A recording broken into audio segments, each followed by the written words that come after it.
আচ্ছা, ঘাত বলের সংজ্ঞা তাহলে আমরা সবাই পড়েছি যে যে বলের মান খুব বেশি কিন্তু ক্রিয়াকাল খুবই কম, এই ধরনের বলকেই আমরা ঘাত বল বলি।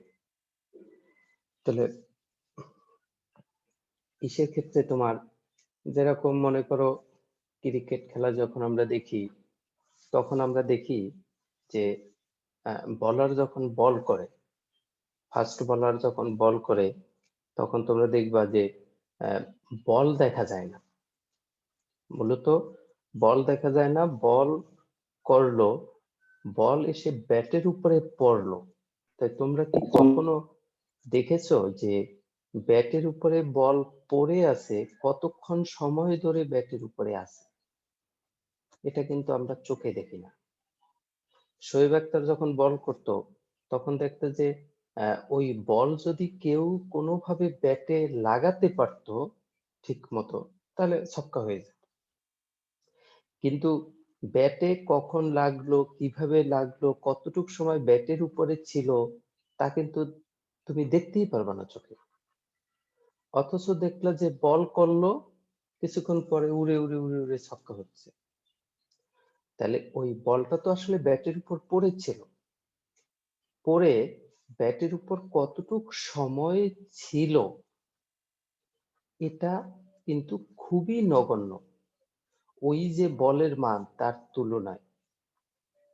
তো এরকম ক্ষুদ্র মানের সময় ধরে যদি বেশি মানের কোনো বল কোনো একটা জায়গায় ক্রিয়া করে, তখন ওই বলটাকে আমরা ঘাত বল বলি। তাহলে ঘাত বলের একক কি হবে? বলের একক নিউটন, ওই ঘাত বলের এককও নিউটন। আর এখান থেকে একটা টার্ম আসে, সেটা হলো বলের ঘাত। তা বলের ঘাত অথবা শুধু ঘাত, এটাকে আমরা শুধু ঘাতও বলতে পারি। তো শুধু ঘাত অথবা বলের ঘাত এটা কি? এটা হইল ওই উচ্চ মানের যে বল, আর কোনো একটা জায়গায় খুবই ক্ষুদ্র সময় ধরে কাজ করছে, যত ক্ষুদ্র সময় ধরেই কাজ করুক, সময় তো কিছুটা হইলেও আছে, সময়টা খুবই ক্ষুদ্র আছে, তো তো সেই বলের মান এবং সময়কে যদি আমরা গুণ করি, এই গুণফলটাকে বলা হয় বলের ঘাত। তাহলে বলের ঘাত যদি আমরা দেখি, বলের ঘাতকে প্রকাশ করা হয় জে দিয়ে। আর বল যেহেতু একটা ভেক্টর রাশি, এর এখানে অবশ্যই একটা ভেক্টর চিহ্ন দেওয়া হয়।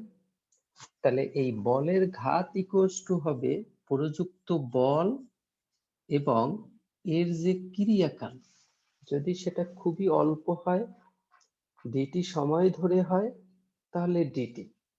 অথবা তুমি যদি এখানে ডিটি এর পরিবর্তে টি লেখো, তাহলেও কোনো সমস্যা নাই, কিন্তু তোমাকে এটুক বুঝতে হবে, এখানে তুমি ডিটি লেখো অথবা টি লেখো, যা লেখো, তোমাকে বুঝতে হবে এটা হইল ক্ষুদ্র সময়। ক্ষুদ্র সময়। কেউ যদি লেখো J equals to F into T, এই টিও কিন্তু ক্ষুদ্র সময়। তাহলে টি দিয়ে ক্ষুদ্র সময় বুঝাও আর না বুঝাও, ডেলটি দিয়ে ক্ষুদ্র সময় বুঝায়, এজন্য আমরা ডেলটি লিখবো। এরকম কোনো নিয়ম নাই। তুমি এখানে ডেলটি লেখো, শুধু টি লেখো, তাতে কিছু যায় আসে না, কিন্তু তোমাকে এটা বুঝতে হবে যে এই টি এর মানটা হইলো খুবই ক্ষুদ্র। যদি ডিটি ধরি, তাহলে ডিটি এর মানটা হইলো খুবই ক্ষুদ্র। এখন আমরা আবার জানি, আমরা কি জানি যে এক্ষেত্রে এই যে কোনো বস্তুর উপরে যে প্রযুক্ত বল, প্রযুক্ত বল ইকুয়ালস টু আমরা কি লিখতে পারি? এখান থেকে প্রযুক্ত বলের পরিবর্তে আমরা লিখতে পারি F equals to m a into dt. তাহলে এটা হলো ভর, আর এ হইলো তোমার কি? ত্বরণ। তাহলে এখানে যেহেতু বল প্রয়োগ করা হয়েছে এবং একটা নির্দিষ্ট সময় ধরে ওখানে কাজ করতেছে, তাহলে এই কোষ্ঠ যে ত্বরণ, এইটা কি এই বলের প্রভাবে আবার ব্যাটের উপরে যে সময় ধরে কাজ করলো, এরপরে বলটা আবার কি হয়, ফেরত যায়। তাহলে এক্ষেত্রে যেহেতু গতিশীল হয়, সেখানে একটা ত্বরণ কাজ করে। যেই যে ত্বরণ, সেই ত্বরণের ক্ষেত্রে আবার আমরা কি বলতে পারি, যে ত্বরণ মানে হইলো বেগের পরিবর্তন।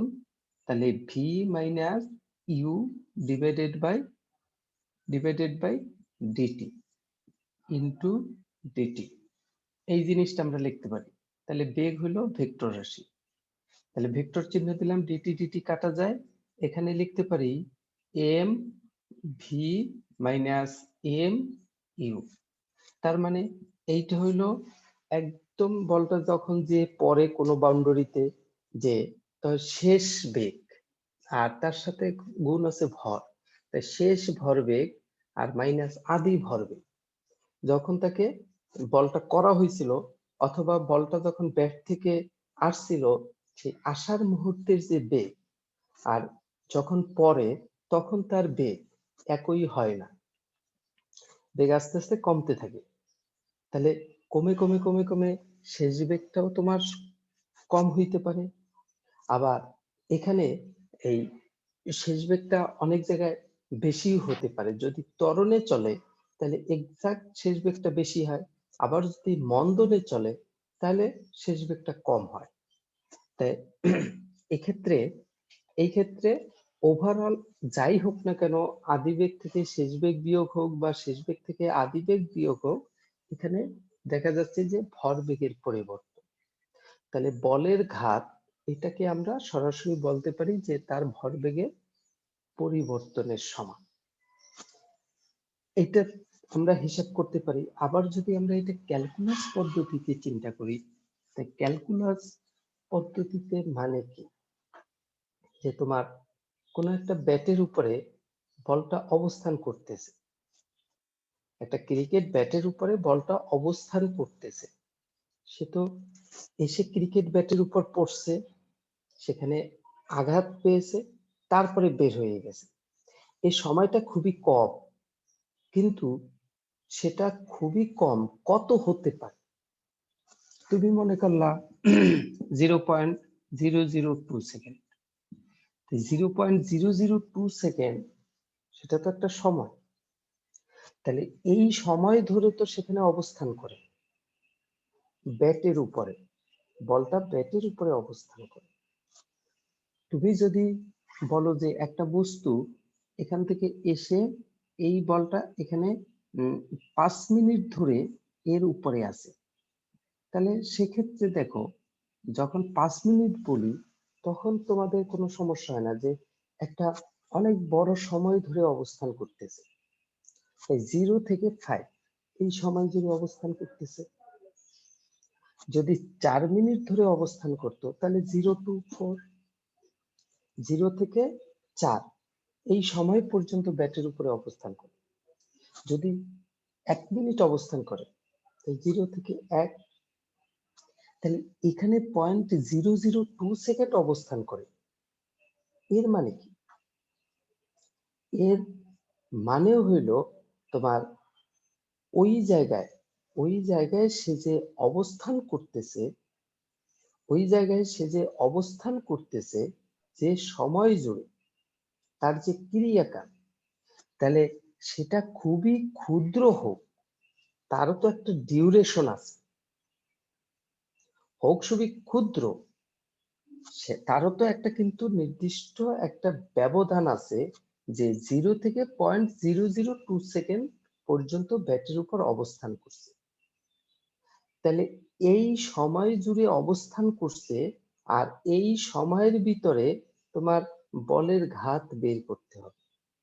তাহলে এই সময় জুড়ে যদি অবস্থান করে, তার ভিতরেও যদি তোমার মনে করো 0.00001 সেকেন্ড, তাহলে এই সময়টা কি, এরই মধ্যের একটা সময়, 0 থেকে 0.002 সেকেন্ড সময়ের মধ্যের একটা সময়। তাহলে এত ক্ষুদ্র সময়ে, সেই ক্ষেত্রে ক্ষুদ্র সময় যদি বলের ঘাতের পরিবর্তন হয়, বলের ঘাত মানে বল, বল মনে করো সেখানে 5000 নিউটন, 5000 নিউটন ইন্টু এই ক্ষুদ্র সময়ে 0.00001, তাহলে এত ক্ষুদ্র সময়ে বলের ঘাত হলো এটা। তাহলে তোমার এইরকম 0 থেকে 0.002 সেকেন্ড, এটাও তো একটা নির্দিষ্ট সময়ের ব্যবধান। তাহলে এই নির্দিষ্ট সময়ের ব্যবধানে বলের ঘাত কত? তাহলে আমাদের যদি এরকম এরকম হিসাব করতে হয়, তাহলে বলের ঘাতটা কি আস্তে আস্তে নিঃসন্দেহে সেখানে পরিবর্তন হচ্ছে, সেখানে কিন্তু পরিবর্তন হচ্ছে। তাই তুমি যদি কোনো একটা জায়গায়, আমরা তোমাদেরকে আগেই বলেছি যে কোনো একটা জায়গায় যদি অনেক বড় মানের একটা বিষয় যদি তোমাকে পেতে হয়, এতটুক দূরত্ব যদি পেতে হয়, তার ভিতরের ক্ষুদ্র একটা অংশ আগে আমরা বের করি, এরপরে এই আদি আর শেষ বিন্দু ধরে, এইটাকে আদি সীমা, এইটাকে প্রান্ত সীমা, এইটা ধরে আমরা ইন্টিগ্রেশন করে টোটাল মানটা বের করি। তাহলে এখানেও ঘটনাটা এরকম যে যখন এই কোন একটা বস্তু এসে তোমার মানে ক্রিকেট বলটা এসে ব্যাটের উপরে পড়লো, তাহলে সেটা 0.002 সেকেন্ড ধরে অবস্থান করতেছে। তাহলে এই 0.002 সময়ের মধ্যে বলের ঘাত কত, বলের ঘাত কত? তাহলে সেক্ষেত্রে জিরো টাইম থেকে 0.002 সেকেন্ড সময়, এই সময়ের মধ্যে যদি আমরা ইন্টিগ্রেশন করি, ইন্টিগ্রেশন করলে ওই টোটাল অবস্থাটা আমাদের হাতে চলে আসবে। তাহলে এই ইন্টিগ্রেশন যে করব, কাকে করব? তাহলে এই 0 সেকেন্ড থেকে 0.002 সেকেন্ড এর ভিতরের যে কোনো ক্ষুদ্র একটা সময়ে আমি বলের ঘাত বের করব, যে কোনো ক্ষুদ্র সময়। সেই ক্ষুদ্র সময় এখানে আমি বলেছিলাম 0.00001। কেউ যদি এটা না বলে, এরকম 0 সেকেন্ড থেকে 0.002 সেকেন্ডের মধ্যে ক্ষুদ্র সময় আছে কতগুলো? হাজার হাজার কোটি এরকম মান আছে ক্ষুদ্র। এই নির্দিষ্ট ইন্টারভ্যালে তুমি মনে করতে পারো এটা খুবই ক্ষুদ্র, কিন্তু তারপরেও সেই 0 থেকে 0.002 সেকেন্ডের মধ্যে হাজার হাজার হাজার হাজার কোটি মান আছে। তাহলে এই যে হাজার হাজার কোটি মান আছে, তার ভিতরে এই যে 0.001 সেকেন্ড একটা। কেউ যদি বলে 0.0000000 আরো 5টা জিরো দিয়ে 1 সেকেন্ড, সেটাও একটা ক্ষুদ্র সময়। ওই ক্ষুদ্র সময়ের বলের ঘাত বের করে সেটাকেও যদি তুমি এই 0 থেকে 0.002 সেকেন্ড সময়ের মধ্যে ইন্টিগ্রেশন করো, তাহলে টোটাল ঘাত চলে আসবে এই এত সময়ের ঘাত, এত সময় জুড়ে অবস্থান করতেছে। তাহলে আমরা এইটাকে মূলত আপেক্ষিকভাবে বলি যে ব্যাটের উপরে যখন এসে কাজ করে তখন বিটি এরকম খুবই ক্ষুদ্র একটা সময়, আর এসে যে বলটা সেখানে প্রযুক্ত হয় সেই বল হইল এফ। তাহলে বল যদি এফ হয় আর খুবই ক্ষুদ্র সময় যদি ডিটি হয়, তাহলে ওই সময় ভরবেগ কত? তাহলে ওই সময় ভরবেগটা হইল তোমার, সেটাও খুবই অল্প, যে ভরবেগ কাজ করবে সেটাও খুবই অল্প। আমরা যদি সেটাকে ডি যে বলি, এই যে ভরবেগ এটা হবে এফ ইন্টু ডিটি, খুবই ক্ষুদ্র সময়ে যে ভরবেগ। এখন যদি আমি আমার টাইমটা যদি টি1 থেকে টি2 পর্যন্ত সেখানে কাজ করে, ওই বস্তুটা যদি আমি ছুড়ে দিলাম কোনো কিছুর উপরে, সেখানে যদি বস্তুটা অবস্থান করে টি1 থেকে টি2 সেকেন্ড, আপেক্ষিকভাবে তোমরা কোনো একটা বস্তু বা বল ওয়ালের উপরে ছেড়ে দিলা, সাথে সাথে চলে আসলো, এই যে সাথে সাথে চলে আসলো, এইটাকে যদি তুমি ন্যানো সেকেন্ডে বা মাইক্রো সেকেন্ডে তুমি যদি চিন্তা করো, তাহলে তুমি দেখবে যে ওটা অনেক সময় জুড়ে ওই ওয়ালের উপরে অবস্থান করছে। তাহলে তুমি ওই মাইক্রো সেকেন্ড বা মিলি সেকেন্ড বা ন্যানো সেকেন্ডে যদি তুমি চিন্তা করো, তাহলে দেখবে একটা লম্বা টাইম জুড়ে অবস্থান করছে। সেই লম্বা টাইম জুড়ে ওই জায়গায় বলের ঘাতটা কত? তাহলে অবশ্যই এত বড় সময় জুড়ে ওখানে যে বলটা কাজ করছে, সেখানে ওয়ালের উপরে বল প্রয়োগ করে যাচ্ছে, সেখানে একটা বড় সময় জুড়ে সেখানে অবস্থান করতেছে, তাহলে বলের ঘাতটা হবে ওই বল ইনটু সময়। তাহলে ওই সময়ের মধ্যে টোটাল হিসাবটা নিয়ে আসতে হবে।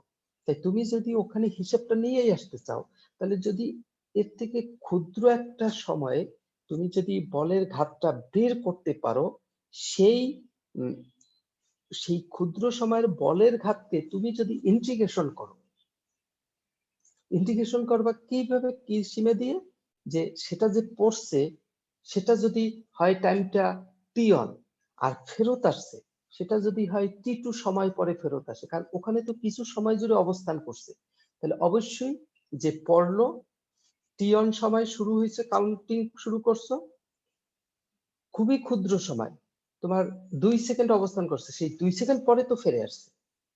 তাহলে 0 থেকে 2 এই সীমানার ভিতরে, এটা যেরকম আমরা সরাসরি মান দিয়ে বলতেছি, আমরা ফিচারটা বুঝি, তাহলে আসলে কোন সময় পড়ছে, কোন সময় ফেরত আসছে, আমরা খুবই ক্ষুদ্র হইলে এটা নিজেরাও আসলে আমাদের এই ঘড়ি দিয়ে আমরা কাউন্ট করতে পারবো না। অনেক সূক্ষ্ম একটা ঘড়ি দিয়ে তারপরে যদি অ্যানালাইসিস করি তাহলে আমরা বলতে পারবো। তাহলে আমরা যদি এই যে পড়ছে তখন সময়টা যদি হয় টি1 আর ফেরত আসছে সেটা যদি হয় টি2, তাহলে টি1 থেকে এই টি2 সময়ের মধ্যে যদি আমরা ইন্টিগ্রেশন করি টি1 থেকে টি2, এখানেও আমরা টি1 থেকে টি2 সময়ের ভিতরে ইন্টিগ্রেশন করব। এখন একটা জিনিস দেখো, এখানে আমার লেখাটা কিন্তু 100% সঠিক হয় নাই, কারণ আমি লেফট হ্যান্ড সাইডে হলো আমার ভরবেগ, তাহলে সরি ভরবেগ কি বলের ঘাত, লেফট হ্যান্ড সাইডে যে হইল তোমার বলের ঘাত। তাহলে যেহেতু খুবই ক্ষুদ্র টাইমে চিন্তা করছি, বলের ঘাতটাও খুবই ক্ষুদ্র, তাই যখন আমি একদম শুরুতে আমার টাইম যখন প্রায় 0, তখন বলের ঘাতটা কত, টাইম যদি প্রায় 0,0,0 মানে খুবই ক্ষুদ্র, তখন বলের ঘাত কত, বলের ঘাতটাও হবে খুবই ক্ষুদ্র, খুবই ক্ষুদ্র, টেন্স টু 0 প্রায়। তাহলে আসলে এই ক্ষেত্রে তোমার যে বলের ঘাত, তাহলে এইখানে আমরা বলছি টি1 থেকে টি2, কিন্তু এইখানে লিমিটটা তো টি1 থেকে টি2 তে যাবে না,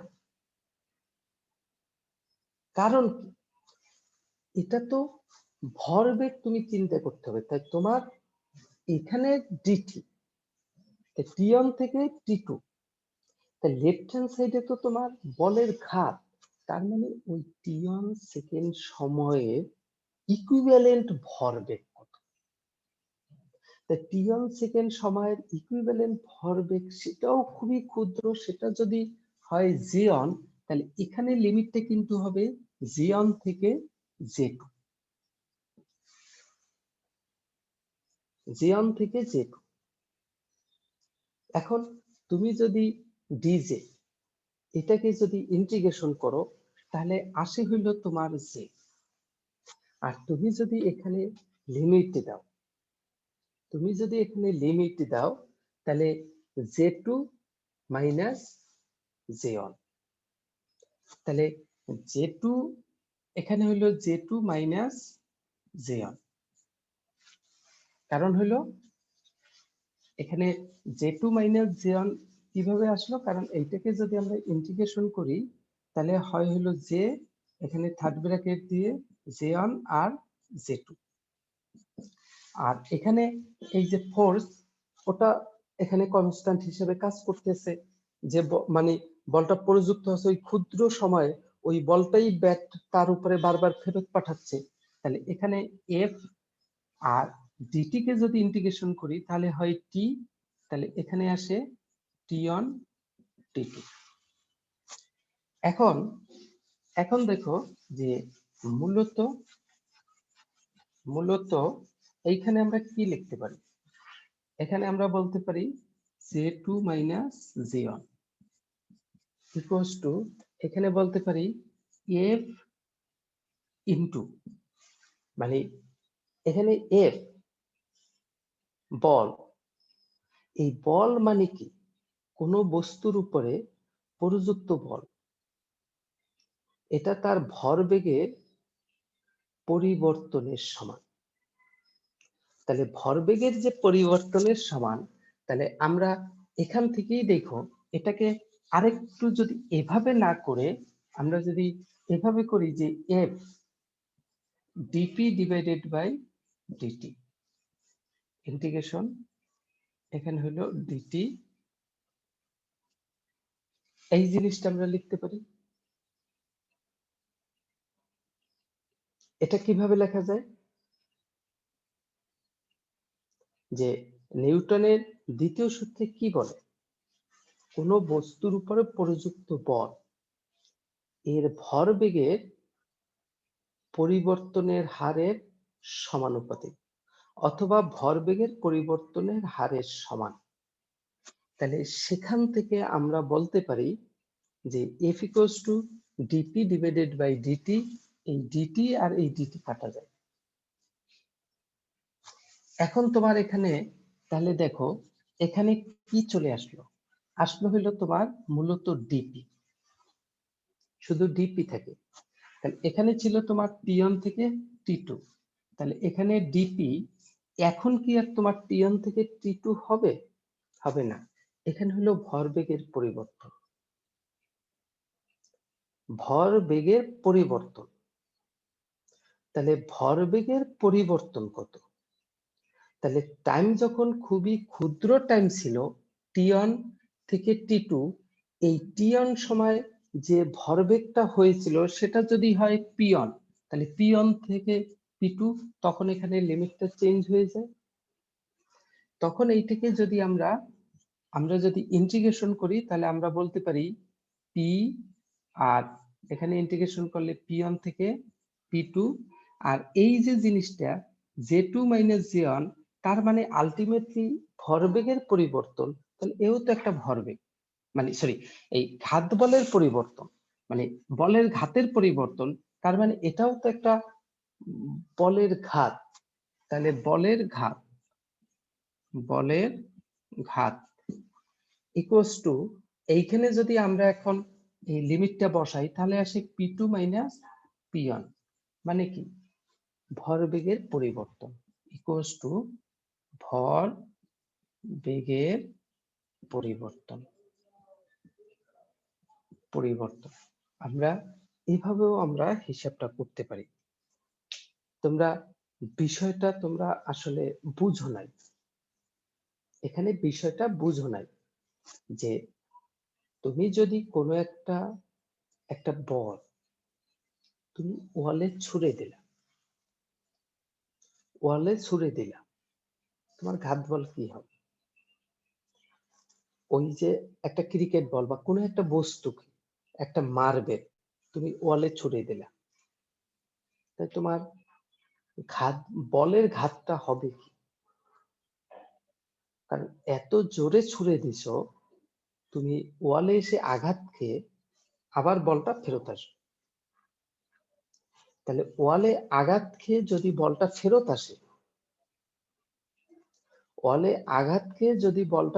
আসে, তাহলে ঘটনাটা কি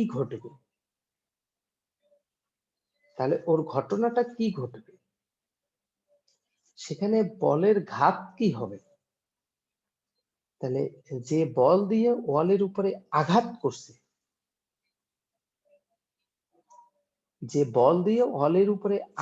করছে,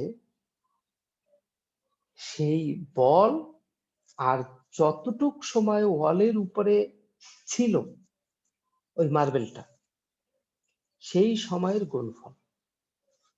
তা ওয়ালের উপরে কি সে খুব বেশি সময় ছিল? টাইমটা ছিল খুবই ক্ষুদ্র,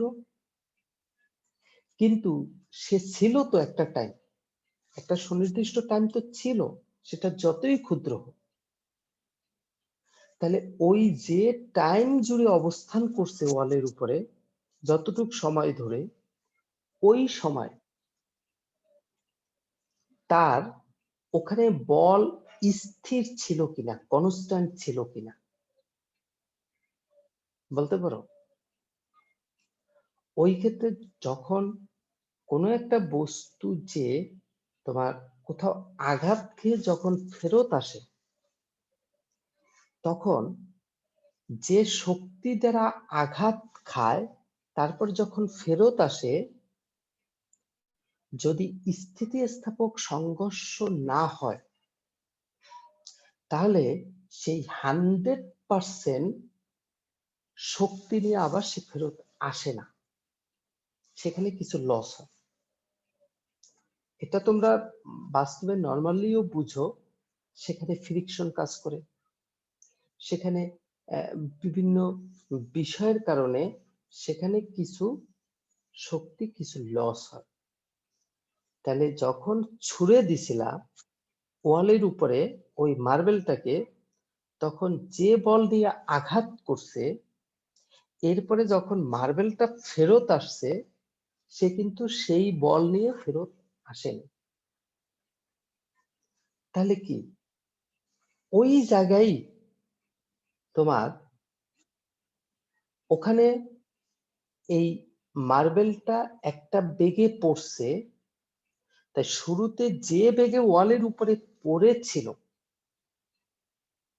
যে বেগ নিয়ে ওয়ালের উপরে আঘাত করছে, যখন ফেরত আসছে তখন কি তার বেগটা ওই সেম বেগ ছিল?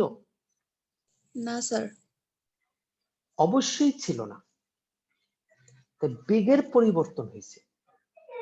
বেগের পরিবর্তন যেহেতু ওখানে ঘটছে, তাহলে ওখানে মার্বেলের ভর আছে, তাহলে ভরবেগেরও পরিবর্তন ঘটছে। ভর আছে এবং ভরবেগের পরিবর্তনও ঘটছে। এখন এই ভরবেগের পরিবর্তনটা ঘটছে কতখানি সময় ধরে ওখানে? যতক্ষণ দেয়ালে অবস্থান করছিল। যতক্ষণ পর্যন্ত সে দেয়ালে অবস্থান করছে। আর দেয়ালে কতক্ষণ অবস্থান করছে? খুবই ক্ষুদ্র সময়, আমরা জানি না, ধরে নিলাম সেটা ডিটি। তাই ডিটি টাইম জুড়ে সেখানে সে অবস্থান করছে। তাহলে এই যে ডিটি একদম যে শুরুতে, তাহলে শুরু থেকে এই ডিটি টাইম জুড়ে অবস্থান করছে, তাহলে তোমার বলের ঘাতটা কি হবে? মূলত বল ইনটু সময়। এই হলো আমরা ওখানে চিন্তা করতেছি। আগের বার যেটা হিসাব করলাম যে বল ইনটু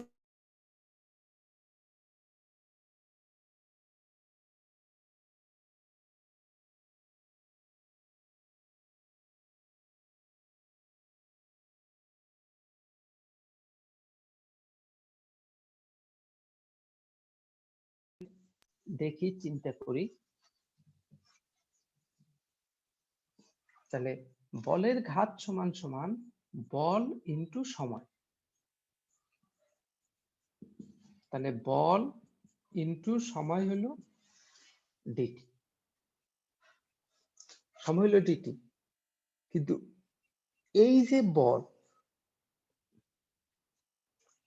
এই বলটা কিন্তু ওইখানে ফিক্সড না, স্থির না, কনস্ট্যান্ট না। যে বল নিয়ে আঘাত করছে, এরপরে যখন ফেরত আসছে, তখন আর এই বলটা নাই, ওখানে কিছু লস হয়েছে। তাহলে এই যে বলের বারবার পরিবর্তন হয়েছে, যে বেগ নিয়ে ওয়ালের উপর আঘাত করছে, এর কিছুক্ষণ পরে আবার যখন ওয়াল থেকে ফেরত আসছে, তখন আরেকটা বেগ নিয়ে ফেরত আসছে। তাহলে ওখানে যেহেতু বেগের পরিবর্তন হয়েছে, ওখানে অবশ্যই ত্বরণ অথবা মন্দন কাজ করছে। ত্বরণ অথবা মন্দন সেখানে কাজ করছে ওই ওয়ালের উপরে, কারণ বেগের পরিবর্তন ঘটাইছে। তাহলে যে ত্বরণ বা যে মন্দন ওখানে কাজ করে, তখনই আমরা তাকে যে F = ma লিখি। এই এ কোন পথের ত্বরণ? এই যে বলটা আমি ছুঁড়ে দিয়েছি, এই যে যাচ্ছে, এই পথের ত্বরণ না। ওই ওয়ালের উপরে যখন সে আঘাত করে, এরপরে যখন আবার সে ফেরত আসে, এই সময়ের মধ্যে ত্বরণ। তার মানে ওয়ালের উপরে ঘটনাটা, কারণ টাইমও তো সেই ওয়ালের উপরেই কতক্ষণ অবস্থান করছে সেখানের টাইম। তাই তোমার যেখানে টাইম, সেই সময় বস্তুটা যেখানে আছে সেখানে তার পরিবর্তন। একটা গাড়ি যখন রাস্তার উপর দিয়ে 5 সেকেন্ড চলে, তখন ওই 5 সেকেন্ডে তার আদি বেগ শেষ বেগ চিন্তা করে আমি 5 সেকেন্ডের সময় ত্বরণ অ্যানালাইসিস করি। তাহলে আমি ডিটি সময়ে যদি আমি হিসাব করতে চাই, ডিটি সময় তো ওয়ালের উপরে, তাই ওয়ালের উপরে তার পরিবর্তনটা কি? এখানে কিন্তু তোমাদের সেন্সে একটা ভুল আছে। তোমরা চিন্তা করো যে এই বলটা আমরা ওয়ালে ছুড়ে দিছি, এই যে শূন্যের ভিতর দিয়ে যাচ্ছে, এই যাওয়ার পথে তার যে ত্বরণ, আবার ওয়ালে আঘাত খেয়ে যখন ফেরত আসতেছে তখন ত্বরণ পরিবর্তন। এখন তুমি এটা চিন্তা করলে করতে পারো। তাহলে যখন এই শূন্যের ভিতর দিয়ে যাচ্ছে তখনকার যে ত্বরণ, আর ওয়ালের উপরে যে পড়তেছে তখনকার ত্বরণ, এই দুইটা কিন্তু সেম। যখন পড়তেছে, পড়ার মুহূর্তে, এরপরে ওয়ালের উপর পড়ার পরে ওয়াল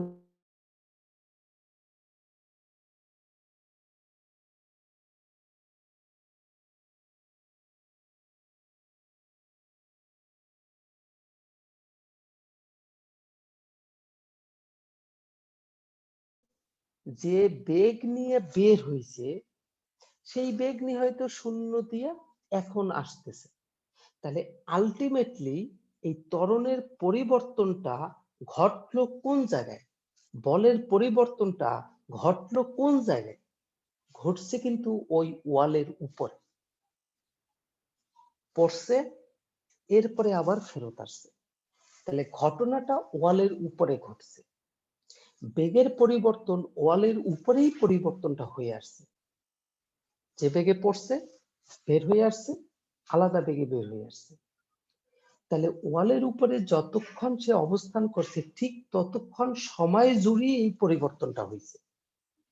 তাহলে এই যে এফ, আমরা যে বলি এম এ, তাহলে এফ ইকুয়ালস টু এই এম এ ডিটি, এই এটা আমরা কিন্তু বলি যে এই যে সে গেল আর ওখান থেকে শূন্যের ভিতর থেকে আবার ফেরত আসলো, তাহলে এই যে বেগে গেল আবার যে বেগে ফেরত আসলো, এই দুই বেগ সমান না। এই বেগের যে পরিবর্তন ঘটছে, এই পরিবর্তনের যে হার, এইটাই ত্বরণ। হ্যাঁ, এটা বলতে পারি এই শূন্যে আবার সে ফেরত আসছে, কিন্তু তুমি ঘটনাটা একটু বিশ্লেষণ করে বা চিন্তা করে দেখো দেখি, এই যে এখান থেকে যাওয়ার সময় যে বেগ, তাহলে বেগ মোটামুটি মোটামুটি যখন শূন্যের ভিতর দিয়ে যায়, খুব একটা বাধা তো আর কাজ করে না। বাধাটা কাজ করলে হয়তো বাতাসের বাধা কাজ করতে পারে, কিন্তু সেটাও খুবই নগণ্য।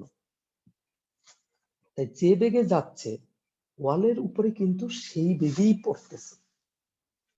তাহলে ওয়ালের উপরের আদি বেগটা কিন্তু আগে শূন্যের ভিতর দিয়ে চলার যে বেগ, সেটাই কিন্তু ওয়ালের উপরে আদি বেগ, মানে একদম শুরুর।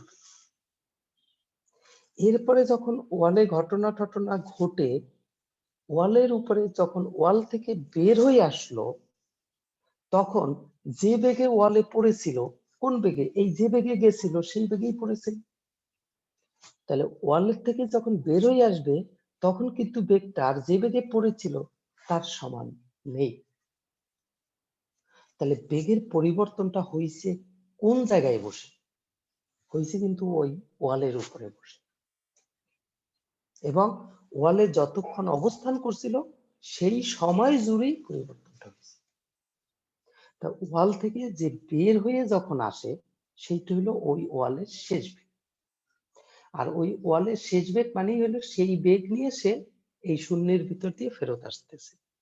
তা আমরা যদি বলি এই যাওয়ার সময়ের বেগ আর ফেরত আসার সময়ের বেগের পরিবর্তন, এটা যে কথা, ওই ওয়ালের উপরে যে পড়লো শুরুর যে বেগ আর ওয়াল থেকে যে বের হয়ে আসবে শেষ বেগের যে পরিবর্তন, মূলত একই কথা দাঁড়ায়। জি তাহলে স্যার। বিষয়টা একটু ভিতর থেকে চিন্তা করো, ঘটনাটা কিন্তু আসলে ওয়ালের উপরের ঘটনা। তাই এই জন্য আমরা এখানে এই যে এর যে হিসাব করি টাইম, এই যে টাইম মানে বেগের পরিবর্তনের হার, এই ক্ষেত্রে এই এর পরিবর্তন হিসাব করতে গেলে টাইম আমরা কোনটা ধরবো? তাহলে ওই ডিটি এর সমান ধরবো না, কারণ ডিটি সময় জুড়ে ওয়ালে অবস্থান করছিল। তাহলে আমরা এখানে এম, তখন এই বেগের পরিবর্তন v minus u divided by dt into dt, তখন এই ডিটি ডিপেন্ড। এই জিনিসটা একটু এখানে মাথায় নিও। তখন আমরা এখানে পাই ভর ইন্টু বেগের পরিবর্তন, দ্যাট মিনস ভর বেগের পরিবর্তন।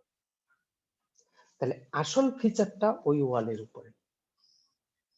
এই বলের ঘাত বা তারপরে ঘাত বল জিনিসগুলো সহজ, বাট আমরা বুঝি একটু উল্টা, এখন তোমার এই বলটা যখন ওয়ালে পড়লো, ওয়াল থেকে বের হয়ে আসলো, ওয়ালে তো কিছু সময় জুড়ে অবস্থান করছে, অবশ্যই তুমি ফালাই দিতে পারবে না তাকে, হোক সেটা খুবই কম, আমরা ক্যালকুলেট করতে না পারি, কিন্তু খুবই সূক্ষ্ম ঘড়ি দিয়ে যদি আমরা চিন্তা করি, মিলি সেকেন্ড, মাইক্রো সেকেন্ড, ন্যানো সেকেন্ডে যদি আমরা ওয়ালের উপরে তার অবস্থানটা চিন্তা করি, তখনই আমরা বলতে পারবো যে সে ওখানে একটা নির্দিষ্ট সময় জুড়ে অবস্থান করছে। এই যে নির্দিষ্ট সময় জুড়ে ওয়ালের উপরে অবস্থান করছে, এই সময় তার ভরবেগের কি পরিবর্তন ঘটে নাই? ভরবেগের যে পরিবর্তনটা ঘটছিল ওই সময় জুড়েই তো ভরবেগের পরিবর্তনটা ঘটেছিল ওখানে। তাহলে তুমি যদি ওই সময় যে ভরবেগের পরিবর্তন ঘটেছিল তুমি যদি বলের ঘাত চিন্তা করো, তাহলে কিভাবে তুমি হিসাব করতে পারো? তাহলে দেখো,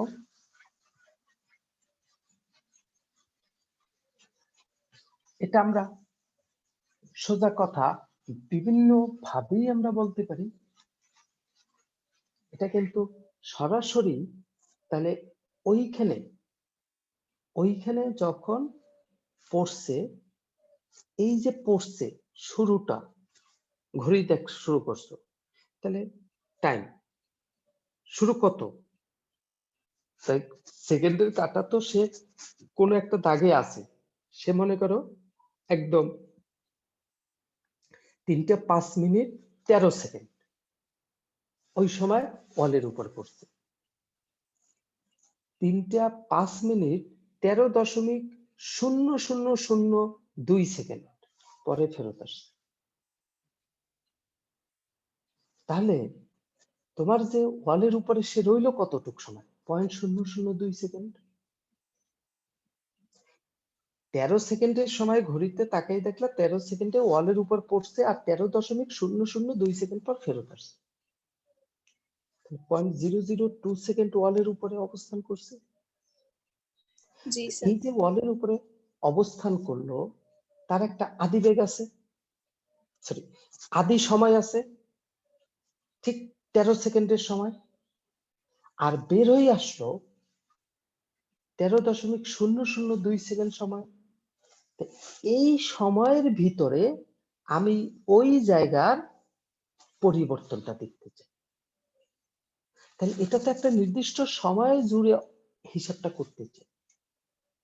তাই আমরা বারবার এই কথা বলি যে কোনো একটা নির্দিষ্ট ইন্টারভেলের কোনো কিছু বের করতে গেলে, ঠিক আছে, আমরা ওই একত্রিত মোট হিসাবটা করতে চাই, তাহলে বড় মানটা বের করে নিয়ে আসতে চাই শুরু থেকে শেষ পর্যন্ত। তাহলে এর ভিতরের খুবই ক্ষুদ্র একটা অংশ আমাদের আগে বিবেচনা করতে হয়, তারপরে সেটাকে ইন্টিগ্রেশন করতে হয়। তাহলে ওখানে ওই যে টি1 থেকে টি2 এই সময়ের ভিতরে আমি হিসাব করব। তাহলে ওর ভিতরে ও তো এমনি, আমি তোমাদেরকে সংখ্যা দিয়ে বোঝার একটু চেষ্টা করাচ্ছি যে 0.002 সেকেন্ড ওখানে অবস্থান করছে। তাহলে আমি যদি বলি 0.00003 সেকেন্ডে ওখানে ওখানে তার বলের ঘাত কত, তাহলে ওই ক্ষুদ্র সময়ে সেটা 0.003 সেকেন্ড, আর সে অবস্থান করছে 0 থেকে 0.002 সেকেন্ড।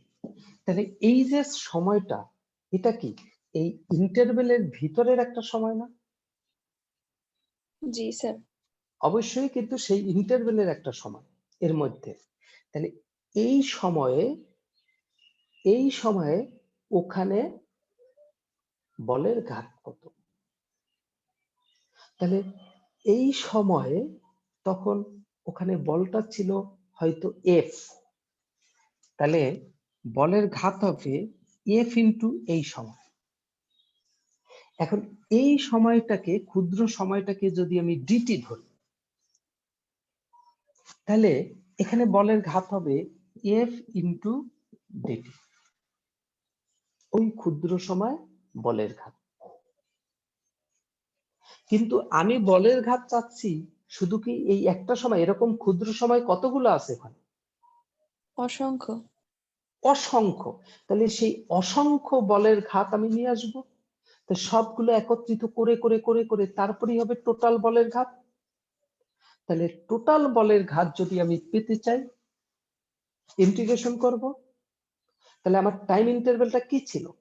টি1 থেকে টি2, আমি এখানে 0 থেকে 0.002 ধরছি। এটা যদি হয় শুরুতে টি1 থেকে টি2, কারণ তুমি টাইমটা তো আসলে ঘড়িতে যখন দেখবা তখন কোথাও 0 পাবা না, একটা মান পাবা। সেই মান থেকে সেই মান, ওই যে যদি বলি 13 সেকেন্ড থেকে 13.002 সেকেন্ড, তাহলে টি1টা হলো 13 আর এটা হলো টি2টা হলো 13.002 সেকেন্ড। তাহলে টি1 থেকে টি2। এখন তুমি দেখো এই এফটা কি কনস্ট্যান্ট না কনস্ট্যান্ট না, তোমাদের সেন্স কি বলে? অত্যন্ত সূক্ষ্ম বিষয়, কিন্তু একটা অত্যন্ত সূক্ষ্ম বিষয়। এই এফটা কনস্ট্যান্ট না। কারণ কি? তোমার যে বল নিয়ে পড়ছিল শুরুতে, ওখানে যে অবস্থান করতেছে, আস্তে আস্তে ওই বলের কি পরিবর্তন হচ্ছে, যার কারণে তার বেগেরও পরিবর্তন হচ্ছে। তাহলে ওই বলটা কনস্ট্যান্ট না। তাহলে ওই বলটা কোন সময়ের বল? ঠিক তুমি ওর ভিতরে যে ক্ষুদ্র সময়টা চিন্তা করেছিলা, ওই সময় বলের উপর কার্যকর বল বা মার্বেলের উপর কার্যকর বল। তাহলে এই বলটা যেহেতু এখানে কনস্ট্যান্ট না, বলটা পরিবর্তনশীল, তাহলে ওখানে এই পরিবর্তনশীল বলেই কিন্তু ওই ওয়ালের উপরে এই পরিবর্তনশীল বলটাই কিন্তু তার সবকিছু পরিবর্তন করে দিচ্ছে। অর্থাৎ যে বেগে পড়তেছে, যে বেগে ফেরত আসতেছে, এই যে বেগ আলাদা করে দিল পরিবর্তনশীল বল। তাহলে এই যে বল, এইটা কি আসলে? এইটা হলো ওইখানে এই বল দ্বারা যেহেতু তার ভরবেগ পরিবর্তন হয়েছে, যেহেতু যে বেগে পড়ছে আর যে বেগে ফেরত আসছে বেগ দুইটা সমান না, হয়তো মার্বেলের ভর সমান, তাহলে ভরবেগ সমান না, তাই ভরবেগের পরিবর্তন ঘটছে। আর এই ভরবেগের পরিবর্তন ঘটছে, সেখানে আমরা টাইমের ইন্টারভেলটা ধরছি হলো তোমার টি1 থেকে টি2, মানে ডিটি সময়। তাহলে ওই ডিটি সময়ে যদি ভরবেগের পরিবর্তন আমরা চিন্তা করি, তাহলে ভরবেগের পরিবর্তনের হার কত হবে? তাহলে সেই ডিটি সময় ভরবেগের পরিবর্তন হইল ডিপি। একক সেকেন্ডে বা 1 সেকেন্ডে ভরবেগের পরিবর্তন হবে ডিপি ডিভাইডেড বাই ডিটি। এই হলো ভরবেগের পরিবর্তনের হার। এইটাই আমরা নিউটনের দ্বিতীয় সূত্র থেকে জানি যে কোনো বস্তুর উপরে প্রযুক্ত বল এর ভরবেগের পরিবর্তনের হারের সমান। তাহলে ওখানে যে এই ইন্টারভেল জুড়ে তোমার যে টাইমটা কাজ করছে, সেই টাইমের ভিতরে যে বলের পরিবর্তন হচ্ছে, সেই বলের দ্বারা তোমার ভরবেগের পরিবর্তন হচ্ছে। সেই ভরবেগের পরিবর্তন ডিপি, আর এই যে টাইম ইন্টারভেল, সেই টাইম ইন্টারভেল দিয়ে আমরা মূলত সেটাকে হিসাব করছি, ভাগ করে দিছি, তাহলে ভরবেগের পরিবর্তনের হার চলে আসছে। তাহলে এখানে আমরা এফ এর পরিবর্তে আমরা বসাইতে পারি, এফ এর পরিবর্তে আমরা কি বসাইতে পারি এখানে, equals to dp dt dt integration এটা। তাহলে টি1 থেকে টি2। এখন যখন এইটা কেটে যায় তখন এখানে আসে ডিপি, এখানে আসে হলো ডিপি। তাহলে এই যে ডিপি আসলো, তাহলে ডিপি একটা ভেক্টর রাশি, এটা একটা ভেক্টর রাশি, এটা একটা ভেক্টর রাশি। এইখানে লিমিটটা এখন টাচ করে চেঞ্জ হয়ে যাবে, কারণ যখন আমি পরিবর্তনটা ডিটি ধরেছিলাম তখন আমার ইন্টারভেল শুরু থেকে শেষ টাইম এর মধ্যে, কিন্তু এখন পরিবর্তন আসছে কিসে, ডিপি ভরবেগ। তাহলে ওই যে শুরুতে যে ভরবেগটা ছিল আর যখন ফেরত আসছে তখন যে তার ভরবেগ, তাহলে যখন টাইম টি1 ছিল সেই টি1 সময় তো সেখানে একটা ভরবেগ ছিল, মানে যখন পড়ছে ওয়ালের উপরে, আর যখন ফেরত আসছে সেটা তো টি1 থেকে টি2 সময় পরে, যখন ফেরত আসছে সেটা টি2 সময়, মানে টি2 সময় ফেরত আসছে। তাহলে সেই সময়ে তার একটা ভরবেগ ছিল, তাই সেই সময়ের যে ভরবেগ সেটা ছিল পি2। তাহলে টোটাল যে ভরবেগের পরিবর্তন, এই ভরবেগের পরিবর্তন সেটা হলো আদি ভরবেগ ছিল পি1, আর যখন ফেরত আসছে মার্বেলটা তখন ভরবেগটা হলো পি2। তাহলে এইখানে লিমিটটা তখন আমাদের চেঞ্জ হয় পি1 থেকে পি2। আর এই জিনিসটাই হলো বলের ঘাত, মূলত পিছনে ঘাত যেভাবেই চেঞ্জ হোক না হোক, এইটা কি বলা হয়, বলের ঘাত।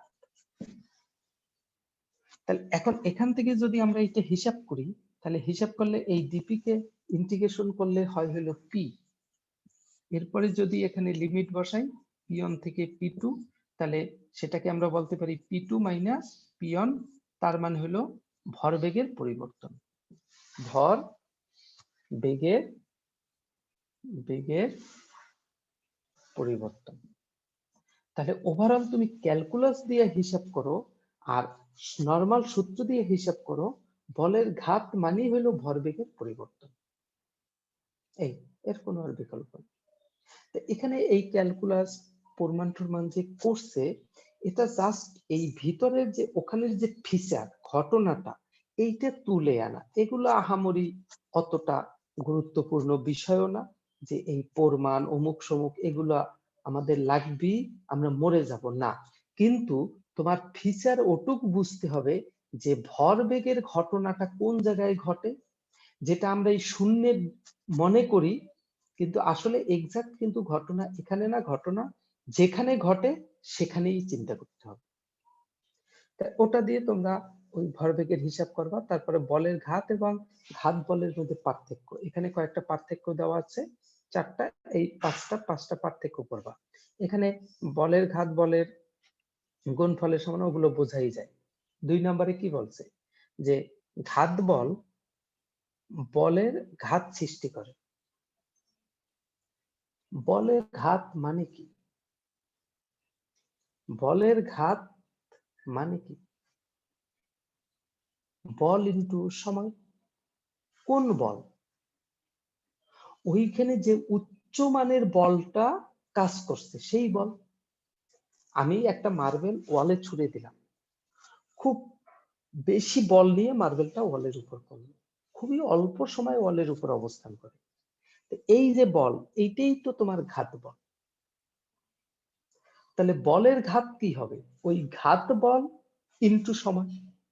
তো বলের ঘাত যদি পেতে হয় তাহলে ঘাত বলকে সময় দিয়ে গুণ করতে হয়। তাহলে ঘাত বল না থাকলে কি বলের ঘাত পাওয়া যায়? অবশ্যই না। তা বলের ঘাতটা সৃষ্টি হয় কার দ্বারা? অবশ্যই ঘাত বল দ্বারা। তো যেহেতু ঘাত বল দিয়ে বলের ঘাত সৃষ্টি হয়, তাহলে বলের ঘাত সৃষ্টির কারণ কি? কারণ হলো ঘাত বল।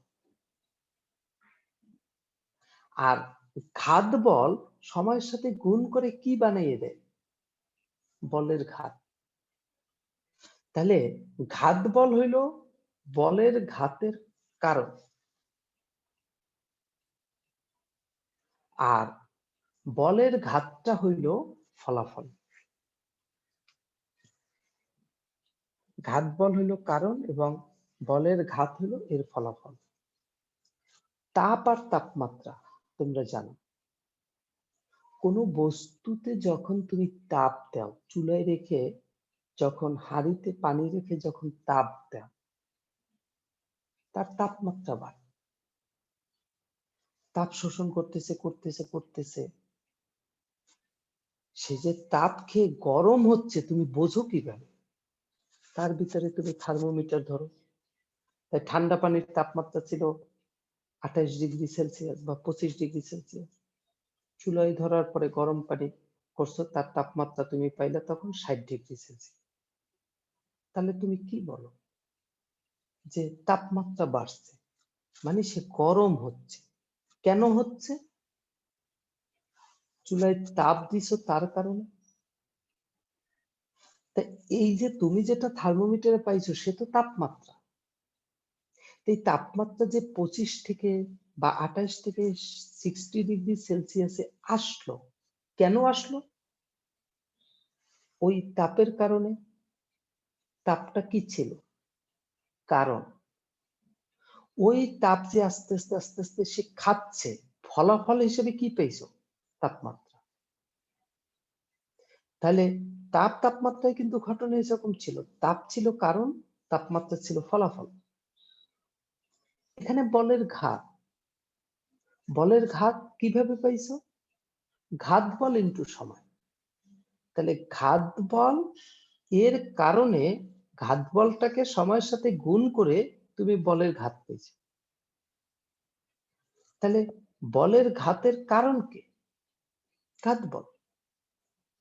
আর এই ঘাত বল সময়ের সাথে গুণ করে কি তৈরি করে দিচ্ছে? বলের ঘাত। তা বলের ঘাতটা কি? ওই ঘাত বলের ফলাফল। আর ঘাত বলটা বলের ঘাতের কি? কারণ। নরমাল বিষয়। আর এর এককের কথা বলছে, বায়ুতে ভরবেগের পরিবর্তন। এই যে বলের ঘাতের জন্য বায়ুতে ভরবেগের পরিবর্তন ঘটে, কিন্তু ঘাত বলের ফলে বস্তুতে খুবই অল্প সময়ে বৃহৎ ত্বরণ সৃষ্টি হয়। ওই যে খুবই অল্প সময়ে বৃহৎ ত্বরণ সৃষ্টি হয়। আসলে আসলে জিনিসটা কিন্তু আমরা ওয়ালে, এই যে পরিবর্তনটা ওয়ালে তো অবজার্ভ করি না, মানে শূন্যের ভিতর দিয়ে যাচ্ছে, যে বেগে যাচ্ছে সেইটাই আদিবেগ বলি। ওয়ালে যখন ঠিক আঘাত করবে করবে ওই মুহূর্তের সবকিছু, আর বায়ুর ভিতর দিয়ে যাচ্ছে এই সবকিছু একই। যা পরিবর্তন হওয়ার ওয়ালের উপরে হয়, হয়ে যখন ওয়াল থেকে আবার বের হয়ে আসে, লাস্টে যে অবস্থাটা থেকে বের হয়ে আসে, শূন্যে যতক্ষণ পর্যন্ত চলতে থাকে, তাহলে শূন্যের সেই চলমান মানগুলো ওয়াল থেকে বের হয়ে আসার সেই আদি মানের সমান হয়। তাহলে আমরা যদি শূন্যের ভিতরে পরিবর্তন ধরি তাহলে যে কথা, আর ওয়ালের আদি আর ওয়ালের শেষ, মানে পড়লো বের হয়ে আসলো, পড়ার সময় আর বের হয়ে আসার সময় যে চিন্তা করি, একই কথা মূলত দাঁড়ায়। জি স্যার। তাই এখানে এই বলের ঘাত আর ঘাত বলের পার্থক্যগুলা পড়ে ফেলবা, এর ভিতরে সমস্যা নেই। এখানে তোমরা 1 2 3 4 5 এগুলো পড়বা, 6 এগুলোর মধ্যে কোনো সমস্যা নাই। 7 নাম্বার অঙ্কটা দেখো। 7 নাম্বার অঙ্কটা বাজে কয়টা? 8টা 12। 8টা 8টা 12। ওরে বাবা, কি বলে? আচ্ছা, এখানে দুইটা অঙ্ক আছে, 7 নাম্বার এবং 8 নাম্বার। এই অঙ্ক দুইটা পারবা না। এই অঙ্ক দুইটা আমি করাই দেবো। এখানে তারা করছেও একটু ঘুরানো পেঁচানো, কোনো দরকার নাই। এগুলো একদম সোজা পথে দৌড় দেওয়া যায়। মানে বলের ঘাত আর ঘাত বলের বেসিক জায়গা দিয়ে একদম সোজা পথে দৌড় দিব আমরা। তাদের মতো বাঁকা পথে দৌড়াবো না। তাহলে আমরা সোজা পথেই দৌড়াবো। তাহলে এই দুটো অঙ্ক আমি করাই দেব। সামনে আসো। নিউটনের গতির সূত্রের মধ্যে সম্পর্ক, জাস্ট রিডিং পড়বা, কিচ্ছু লাগবে না এখানে। অঙ্ক, এই যে হাতুড়ির অঙ্কটা, পেরেকের অঙ্ক, এই অঙ্কটা অনেক ঝামেলাপূর্ণ অঙ্ক, আবার অনেক সোজা অঙ্ক, কিন্তু ভিতরে ভুল আছে বা কিছু বিষয় স্পষ্ট আছে। এইটা কি বোঝার চেষ্টা করবা। তারপরে প্রবলেমটা কি আমরা সেটা তোমাদের কাছ থেকে জানার চেষ্টা করব। 2 নাম্বার অঙ্ক করবা, তারপরে 2 নাম্বার অঙ্ক চেষ্টা করবা, পারলে ভালো, না পারলে কোনো সমস্যা নাই, না পারারও কথা। তারপরে প্রথম ও দ্বিতীয় সূত্রের মধ্যে সম্পর্ক দেখবা, প্রথম তৃতীয় সূত্রের মধ্যে সম্পর্ক দেখবা, নিউটনের গতিসূত্রের ব্যবহার দেখবা, ঘোড়ায় গাড়ি টানে, নৌকার গুণ টানা, এগুলো আগে পড়াইছি। ঘোড়ার গাড়ি টানার বিষয়টা এখন একটু দেখবা। বন্দুক থেকে গুলি করা, ওই যে তোমরা নৌকার অঙ্ক করছো, বন্দুক থেকে গুলি করছো, ভরবেগের সংরক্ষণশীলতার সূত্র ব্যবহার করছো, ওই জিনিসগুলো দেখবা। মহাশূন্যের অভিযান, রকেট, এইটার একটা থিওরি আছে। এই থিওরিটা যদি আমি পড়াবো, তোমরা নিজেরা এই রকেটের থিওরির আগ পর্যন্ত সুন্দরভাবে, মানে মহাশূন্যে অভিযান তথা রকেটের গতি, তার আগ পর্যন্ত এখন সুন্দরভাবে এই জিনিসগুলা একটু পড়ে ঠরে এখান থেকে ক্লিয়ার করে রাখো। অনুশীলনী কত পর্যন্ত অঙ্ক করছিল অনুশীলনী অঙ্ক মোটেও? জি স্যার। কত পর্যন্ত